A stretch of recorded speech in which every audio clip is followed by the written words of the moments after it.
Ce fut une semaine difficile pour Bruce Van Rhenen, âgé de 23 ans. Lui et plusieurs autres pêcheurs ont cherché sans relâche Durik van Blerk, un pêcheur et membre de sa famille qui est toujours porté disparu en mer. Il fait partie de la communauté de pêcheurs de Hangberg à Hout Bay, une communauté pauvre où beaucoup sont poussés à exercer la pêche illégale pour s'en sortir.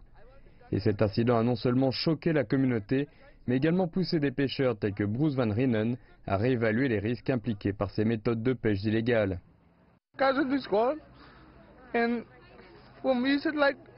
Mon cousin est parti et pour moi, j'ai peur de refaire tout cela car cela risque de m'arriver aussi. Mais si je ne peux pas le retrouver, cela me fera du bien et pour la communauté aussi de repartir en mer. Mais pour le moment, nous nous sentons tristes.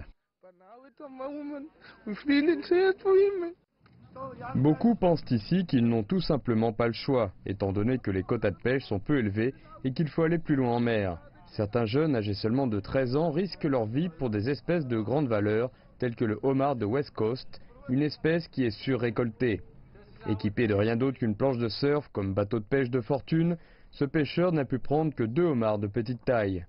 Mais d'autres s'aventurent plus loin en mer où les risques sont plus grands.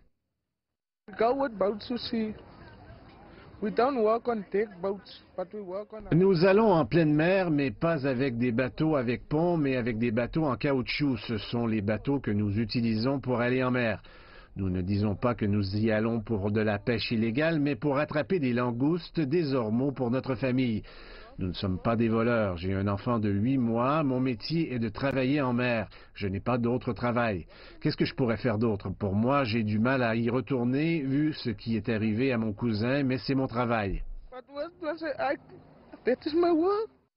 La communauté essaye désespérément d'accéder à des petites allocations de droits de pêche qui peuvent leur permettre de s'en sortir et le gouvernement tente de régler cette situation difficile, mais il y a peu d'espoir à l'horizon. L'exercice de la pêche illégale à Hout Bay est un exemple d'un problème beaucoup plus vaste auquel fait face le secteur de la pêche en Afrique du Sud. 90% des familles ici gagnent leur vie en mer et les conditions de vie se sont détériorées au cours de ces dernières années car la plupart des allocations vont vers l'intérieur de l'Afrique du Sud plutôt que le long des côtes. Donc cette population commence à souffrir à cause de cela. Mais pour Bruce Van Rhenen, l'anxiété demeure alors que les dangers de s'aventurer en mer semblent de plus en plus sévères.